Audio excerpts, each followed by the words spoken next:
നമുക്ക് എളുപ്പത്തിൽ ഒരു ചൈനീസ് ഫ്രൈഡ് റൈസ് ഉണ്ടാക്കിയാലോ. ഒരു പാനിൽ എണ്ണ ചൂടാക്കിയിട്ട് ചെറുതായിട്ട് അരിഞ്ഞ ബോൺലെസ് ചിക്കൻ ഉപ്പും കുരുമുളകും പുരട്ടിയത് ആ എണ്ണയിലിട്ട് ഒന്ന് ഫ്രൈ ചെയ്ത് ജസ്റ്റ് ഒരു 2 മിനിറ്റ്സ് കൊണ്ട് നമുക്ക് അതിനെ കുക്ക് ചെയ്തെടുക്കാം.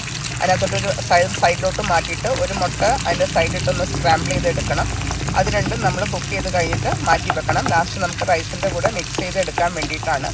അത് കഴിഞ്ഞിട്ട് വേറൊരു പാൻ അടുപ്പത്ത് വെച്ച് അതിനകത്തോട്ട് ഒരു അര സവോളയും ഒരു 4 അല്ലി വെളുത്തുള്ളിയും ഒരു 2-3 പച്ചമുളകും ഒരു ചെറിയ കഷ്ണം ഇഞ്ചിയും കൂടെ നന്നായിട്ട് വഴറ്റുക.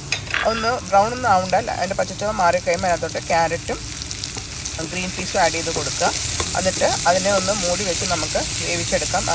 അതും ഒരു 2 to 3 മിനിറ്റ്സ് കൊണ്ട് നമുക്ക് കുക്ക് ചെയ്തെടുക്കാം. അത് വെന്ത് കഴിഞ്ഞ് കഴിയുമ്പോഴത്തേക്കും അതിൻ്റെ കറക്റ്റ് കുക്കിംഗ് കഴിഞ്ഞ് കഴിയുമ്പോൾ നമുക്ക് അതിനകത്തോട്ട് വേവിച്ച് വെച്ച ബസ്മതി റൈസ് ഇട്ട് കൊടുക്കാം. ബസ്മതി റൈസ് നേരത്തെ കുക്ക് ചെയ്ത് വെച്ചതാണ്. അത് നമുക്ക് ഇട്ട് കൊടുത്തിട്ട് അതിനെ നന്നായിട്ട് യോജിപ്പിക്കുക. അപ്പോൾ ക്യാരറ്റും ഗ്രീൻ പീസും ഇതെല്ലാം കൂടെ റൈസും എല്ലാം കൂടെ മിക്സായി വരട്ടെ.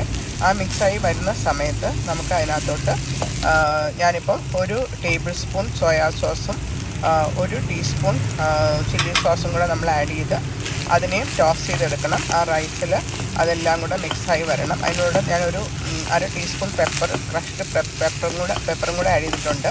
പച്ചമുളക് നമ്മൾ 2-3 ഇട്ടിട്ടുള്ളൂ. അപ്പോൾ അതുകൊണ്ട് ഇച്ചിരി പെപ്പറിൻ്റെ ടേസ്റ്റ് കൂടെ നല്ലതാണ്. ഇതെല്ലാം മിക്സ് ചെയ്ത് യോജിപ്പിച്ച് കഴിയുമ്പോഴത്തേക്കും നമ്മൾ മാറ്റി വെച്ച ആ ചിക്കൻ ഫ്രൈ ചെയ്തതും മുട്ടയും ചേർത്തിട്ട് മിക്സ് ചെയ്ത് ടോസ് ചെയ്തെടുക്കുക. അപ്പോൾ നമുക്കിത് തന്നെ ഒരു 1 പോട്ട് മീലായിട്ട് കഴിക്കാം. എളുപ്പത്തിൽ ഉണ്ടാക്കാൻ പറ്റുന്ന, നമുക്ക് റെസ്റ്റോറൻറ്റ് സ്റ്റൈലിൽ വീട്ടിൽ തന്നെ നമുക്ക് ഉണ്ടാക്കാൻ പറ്റുന്ന ഒരു ചിക്കൻ മുട്ട ചേർത്ത ഫ്രൈഡ് റൈസാണ് ഞാൻ കാണിച്ചു തന്നത്. അപ്പോൾ എല്ലാവരും ട്രൈ ചെയ്ത് നോക്കുക. നിങ്ങളുടെ അഭിപ്രായങ്ങളും അറിയിക്കുമല്ലോ. Okay, thank you.